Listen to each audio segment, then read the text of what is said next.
هوا کم کم داره سردتر میشه و شبا هم بلند و بلندتر و این نوید بخش رسیدن شب یلدا یا همون چله است. مناسبتی که تاریخ دور و درازی در فرهنگ ایرانی داره و کمتر کسی پیدا میشه که با حال و هوای اون غریبه باشه. حال و هوایی که حس و حال خونه‌ای مادر بزرگ و پدر بزرگ رو میده. رنگ و بوی انار داره و با حرارت یه چای خوش عطر توی یه استکان کمرباریک سرمای زمستون رو از یاد میبره و توی این شبه که حافظ گذشته رو به آینده پیوند میزنه. مژده ای دل که مسیحا نفسی می آید، که ز انفاس خوشش بوی کسی می آید. از غم هجر مکن ناله و فریاد، که من زده ام فالی و فریاد رسی می آید. اما یلدا با همه زیبایی‌هاش آنچنان شناخته شده نیست. نه برای ما که باش بزرگ شدیم و نه برای دیگرانی که متعلق به فرهنگ‌های دیگه هستند. نقطه شروع برای شناسوندن یلدا به دیگران اینه که بدونیم آدما چقدر راجع بهش میدونن.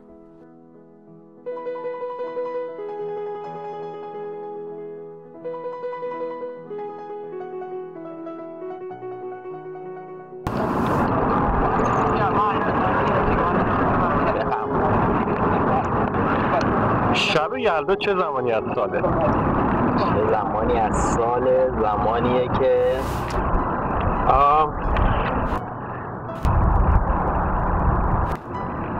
راستشو بخواین تاریخشو دقیق نمیدونم.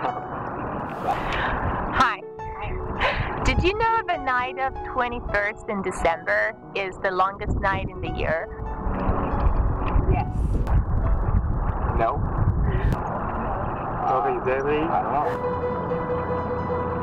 یلدا یعنی چی؟ یعنی زایش، یعنی تولد، یعنی میلاد. راجع به یلدا چی میدونی کلا؟ میدونم که یلدا شبیه که ایرانی‌ها هندونه میخورن و مثلا تا صبح بیدار میمونن و اینا. حالا نمیدونم چون هندونه میخورن مجبورن بیدار بمونن یا چون بیدار میمونن بیکار هندونه میخورن. با همه. معمولا شبای یلدا در کنار خانواده چی کار میکنیم؟ ما خیلی هندونه نمیخوریم شب یلدا، ولی انار چرا خیلی علاقه‌مندیم.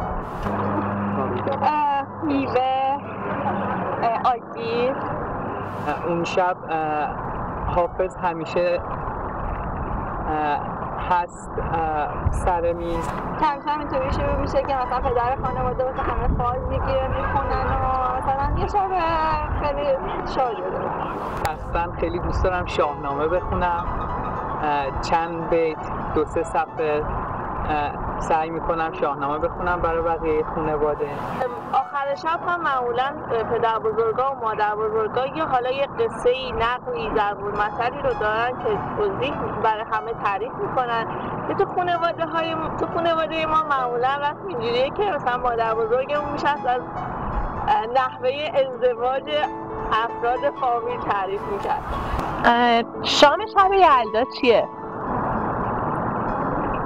شام شب یلدا ما هیچ شام خاصی نداشتیم. ببین اگه بخوای یلدا رو توی کلمه تعریف کنی چی میگی؟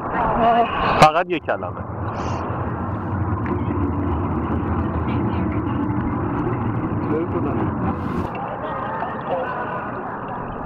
انار.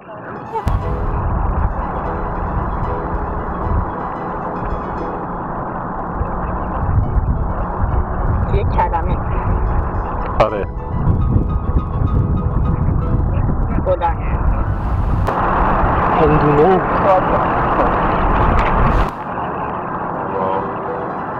بخوام تو یک کلمه تعریف کنم فکر می‌کنم یلدا یعنی دور هم بودن. مادر بزرگ. Okay, did you know that Iranians celebrate this night in a special way? I did. No. وقتی میگم شب چله چه تصویری میاد تو ذهنت؟ من یه هم بگم. به نظر من یه سنت قدیمی پر از چیزای خوشمزه، پر از دور هم جمع شدنای خانوادگی و خوشگذرون. انار دونه شده که مامانا و مام بزرگا میارن توی ظرف بزرگ، همه میشینن دورش، میزن تو کاسه‌های کوچولو، خوشحالی میکنن میخورنه. حالت مهمونی خیلی خانوادگی داره که انگار وقتی که این روز داره میرسه همه میدونیم کل فامیل دور هم جمعیم و مثلا یه شب خیلی خوب و شاد و میخوان داشته باشیم. یه شبی هم که خیلی بیشتر حالت شعر خوندن و اینا داره و با شبای دیگه فرق داره. فانتزی حقیقتش دارم. آره اینه که بچه‌م دقیقاً شب یلدا به دنیا بیاد. بعد دخترم باشه بتونم اسمش بذارم یلدا. یکم محاسباتش سخته اینکه بشه، ولی خب دیگه فانتزی دیگه داره شده بشه. تصویر یه خونه گرم با کرسی با یه عالمه آدم بزرگ و کوچیک، با یه پدر بزرگ یه مادر بزرگ که نشستن، بچه ها شیطونی میکنن، همه دارن خوراکی میخورن، بیرون سرده ولی تو گرم. تولد مادر من روز 1 دی ماهه، یعنی شب یلدا. Do you guys have a special tradition for that night? No. Yes, we just call it. It's like a welcome to a new year. Yeah, and everybody celebrates it. It's like a countdown to for a new year. Oh, cool. So which country is that? Nigeria. In China, we have a similar festival. We call this midnight, midwinter. از تاریخچه یلدا چیزی میدونید؟ رسم کهنی هست که ما موضوعیت اصلیش خانواده ها و پدر بزرگان و مادر بزرگان دیگه، بنابراین باید خیلی قدیمی باشه. میدونید قدمت یلدا چقدره؟ یعنی اینکه یلدا چند سالشه؟ بچه من دیگه نه بچه آینده شما نه.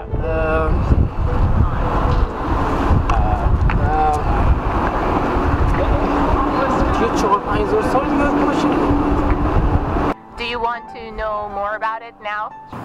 یه چند تا جمله هم ما راجع به یلدا نوشتیم، دوست داری بخونیشون برام؟ بله چرا که نه. Yes. آره. آره. Sure. آره حتما.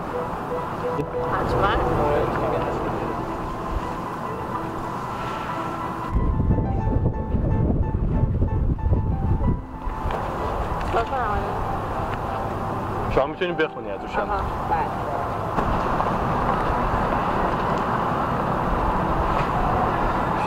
روز فردای شب یلدا اول دی ماه است که آن را خور می‌نامند. به آن خوروز، دیگان، روز خورشید یا خرمروز هم می‌گفتند. Longest and darkest night of the year is the time when friends and family gather together to eat, drink, and read poetry, especially harvest, until well after midnight. Fruits and nuts are eaten, and pomegranates and watermelons are particularly significant. The red color in these fruits symbolize the crimson hues of dawn and the glow of light. غذای اصلی این شب خورشت فسنجان است، اما در برخی استان‌ها غذاهای دیگری هم رایج است. در شمال ایران گیلانی‌ها یا سبزی پلو درست می‌کنن یا ترشی تره و در کنار آن سر سفره غذا ماهی سفید و یا ماهی دودی می‌گذارند. اما در شیراز غذای ویژه سفره یلدا هویج پلوست. فکر می‌کنم دوست داشته باشم شیراز باشم موقع شب یلدا. شیرازی‌ها معمولاً برای شب یلدا سفره پهن می‌کنن و در کنار غذا انواع تنقلات مربوط به یلدا را بر سر سفره می‌گذارند. is an Iranian festival celebrated on the longest and darkest night of the year, that is, in the night of the Northern Hemisphere's winter. This corresponds to the night of December 20th, 21st in the Gregorian calendar, and to the night between the last day of the 9th month, Azar, and the first day of the 10th month, day, of the Iranian civil calendar. انار و هندوانه جزو مهمترین ملزومات شب یلدا هستند. همچنین آجیل شب یلدا نیز در ایران طرفدار بسیاری دارد. برای نیاکان ما که به آیین مه دلبستگی داشتند، رنگ قرمز که نماد نور خورشید است، جایگاه ویژه‌ای داشته است. رنگ سرخ انار و هندوانه و انتخاب سیب قرمز و سنجد در سفره شب یلدا اشاره به همین موضوع است. انار نماد تکثیر و زایش بوده است. Food plays a central role in the present-day form of celebrations. In most parts of Iran, the extended family come together and enjoy a fine dinner. A wide variety of fruits and confectionaries, especially prepared or kept for this night, are served. Foods common to the celebration include watermelon, pomegranates, nuts, and dried fruits. These items are more commonly placed on a kursi, which people sit around.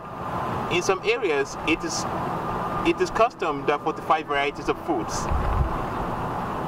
It's a custom that 40 varieties of foods should be served during the ceremony of the night. در روزگاران دور و گذشته که کشاورزی بنیان زندگی مردم را تشکیل میداد و در طول سال با سپری شدن فصل‌ها و تضادهای طبیعی خوی داشتند و اثر تجربه و گذشت زمان توانستند کارها و فعالیت‌های خود را با گردش خورشید و تغییر فصول و بلندی و کوتاهی روز و شب و جهت و حرکت قرار ستارگان تنظیم کنند. بقیه‌اش رو می‌خوای شما بکنید؟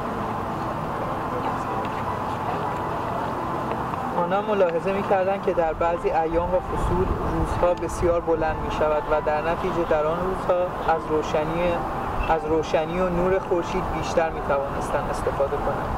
این اعتقاد پدید آمد که نور و روشنایی و تابش خورشید نماد نیک و موافق بوده و با تاریکی و ظلمت شب در نبرد کشمکش. شب یلدا فقط یک دقیقه از شب‌های دیگر بلندتر است، ولی مردم ایران همین یک دقیقه را در کنار هم به شادی و خوردن خوراکی‌های خوشمزه یادآور تابستان و گرمابخش به سرمای زمستان. این جشن باستانی در سال 1388 در فهرست میراث معنوی کشور با هدف حفاظت، ترویج و انتشار فرهنگی با قدمتی بالای 8000 سال به ثبت رسید.